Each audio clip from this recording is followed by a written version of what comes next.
Spontaneous shutting down on me. Oh no. Yeah. It did this twice to me at the AVR meeting on Monday.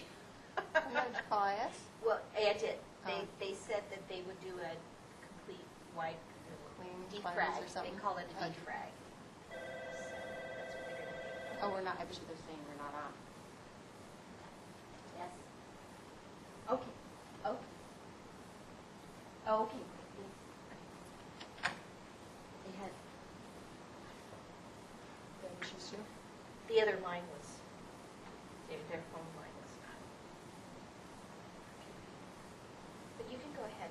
Okay. Yeah. I'm just going to wait for it.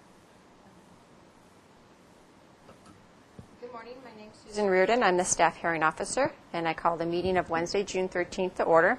Today we have 2 items on the agenda, and I haven't received any requests for continuances or withdrawals or postponements, so we will hear the items in the order they appear on the agenda.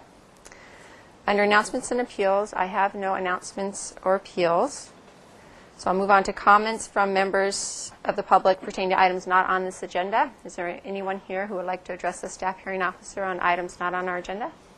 Seeing no one, we'll go to the first item, which is 20 Cedar Lane. Anytime you're ready. Kelly Broadison, Assistant Planner with Community Development. This project is located at 20 Cedar Lane, and it's an existing house, one-story house on a 10,000 square foot lot with an attached 378 square foot garage. The project is currently undergoing a remodel, and there are current permits for that project right now. And this application today is for a modification to enlarge the size of the front door and to install 3 bay windows within the 30-foot front setback. Oops, I'm sorry. That's okay. And in the front of the house is the area of the work. The existing house is legally nonconforming to the front setback, which is 30 feet. And as you can see here, the applicant is requesting a permit to install 3 bay windows that will encroach approximately 1 foot into the front setback, and also the door will be enlarged. The proposed project, as I said, includes the as-built installation of a larger front door and replacement of the windows. Because the existing residence is non-conforming to the front setback, staff felt that this modification would be supportable, because if the house was conforming to the setback, you would still be able to have a bay window encroach up to 2 feet without requiring a mod. So staff recommends that the staff hearing officer approve the modification and make the findings in the staff report. And that concludes staff's presentation. And Mr. Robin Donaldson is here. He's the applicant and the homeowner to represent the project. Okay, great. Thank you. Would you like to add any additional comments? No, I think that covered everything. Although I would note that the report says that the front door is as-built, but the front door is actually the existing front door. Oops. And that one too. The only thing I would add is that the staff report says that the front door is in as-built condition. It's an existing front door, and I'm asking for the modification to raise it. That's correct. Okay, great. Thank you. Good point of clarification. I don't have any questions right now. I'd like to open the public hearing, and seeing no one. I did receive 2 letters regarding this application. One was from the neighbor at 26 Cedar Lane, who is supportive of the windows and doors, but has expressed concerns regarding an existing bamboo growing, I guess, between the property lines. And then the other one was from Ms. Paula Westbury, who expressed concerns regarding the project. So I'll close the public hearing. Can you respond to the bamboo? She was indicating she was understanding that it was going to be removed, or is that, I don't have that part of scope of work in the project. I know the existing wall, when we had discussed at the site visit, that exceeds the height limit, that's going to be removed or lowered as part of the existing building permit that's open right now. That's right. There's also a zoning, I think it was noted as a zoning violation, and it's on my plans, to cure that. I guess they're calling that a hedge, that Okay. row of bamboo a hedge. And that needs to be cured down to the 8 feet. Okay. So That's also included in the existing open building permit? that's right. Okay.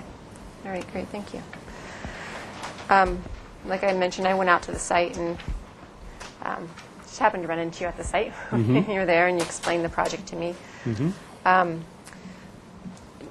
Like I said with previous projects, when people request front setback modifications, we look at them a little more with more scrutiny because it's more of a public arena. In your instance, you're adding windows, and the bay windows themselves don't add additional floor area. They don't go down to the finished floor. They're all elevated. The front door is replacing and enlarging the existing front door, and I believe all those improvements are appropriate and consistent with the zoning ordinance. So I can make the findings outlined in the staff report. There's no proposed conditions, and I don't believe I need to add any conditions since my concerns are addressed in the existing building permit that's open in regards to the fence, the Yeah, the existing wall, front and wall. and the overheight hedge. So I won't add any additional conditions. So I approve the project, and my action is appealable to the Planning Commission within 10 calendar days. And they also have oversight authority of all my actions, and if they felt this warranted additional discussion before them, they could call it up during that same 10-day appeal period. And if either of those would happen, Kelly would contact you. Okay. All right? All right. Great, Thank thanks. you. And I can submit to building Yeah, For the you building just permit won't be now. issued your permit until 10 days until the pass. 10 days pass. Okay. Thank you. Yes.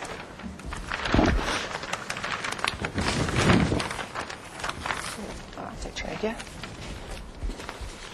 The next project is 326 Cannon Drive. If the applicant would like to come up. Or no? Excuse me. This project is located, as you said, at 326 Cannon Drive. The proposed project is an as-built conversion of 120 112 square foot storage room to habitable space. No exterior changes no addition is proposed for this project. If we turn to the floor plan, you can see here, let's see. Here's the area that we're speaking of. It's about 112 square feet.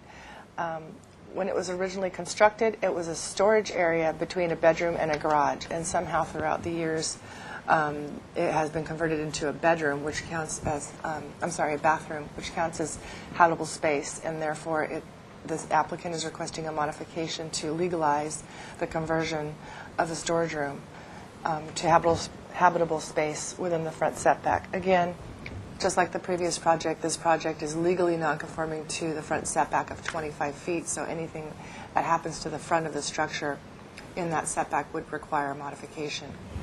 Let's see. Like I said, the existing residence is non-conforming to the required setback, and a modification is required to convert the storage room to habitable space. And staff believes that there are no impacts to the neighborhood, and since it's not adding square footage, we felt that this could be a supportable mod, and therefore we recommend that you, the staff hearing officer, approve the modification and make the findings in the staff report. And Mark Mirando is here as the applicant, and he's representing the property owner for this project. Okay, great, thank you. If you'd like to, well, she introduced you. Do you have any additional comments you'd like to add? I do. The original house was built in '36, and it was actually this area right here. And when 1939, 3 years after we gained C of O, they converted the garage into a breakfast nook and a bedroom. And at that time, they put the storage room on, which was a laundry room that you see here, with the garage that came to here. And then in 1950, they added this 4 feet onto the back of the garage. And originally, the archive plan showed the front setback being like 20 feet or 21 feet. So when I originally looked at the project, we thought we were like maybe a foot or two into the setback. But when the surveyor went out and actually surveyed the site, the front setback is only 16 feet to the garage and 17.9 to here. So it made it, about 7 feet into the setback, and it's like about an 8-foot wide room by 7 foot 3 deep. So about a foot of it, I guess if they put the house in the right place, would have only been in the setback. So it's a little bit more exacerbated, just given the fact that originally the house wasn't placed on the lot, probably in the E3 20-foot front yard setback. And it did show it as like storage cabinets with a laundry tray and a water heater. And the water heater is still there, so this is still like a utility area, but it's outside of the setback. And the use as a closet, technically, is still non-habitable, so there is this little space right here that is like a habitable area within the front setback that's being converted. And since there's no exterior changes and nothing really changes on inside or impacts to the neighbors, the closest neighbors you probably saw on the site visit across the hill and out is probably 600 feet away, and up above a hill that's like 70 or 80 feet high. So, and then the creek runs along the back, and it's a good sized lot. It's like 14,700 square feet. And if you have any questions, that'll be the end of my presentation. Okay, great, thank you. I don't have any questions right now. I'll open the public hearing. Seeing no one in the audience. We did just receive an email from a neighbor, Lex McKenna. It says, as neighbors to 326 Cannon Drive, we oppose the proposed project of converting existing storage area into habitable space. Thank you for consideration. I don't see any, they're opposed to the project. It doesn't explain conditions of why, but they just have concerns. And we also received a letter from Ms. Paula Westbury expressing concerns regarding your project. Okay. With that, I'll close the public hearing. I did go out to the site and reviewed, saw the area in question.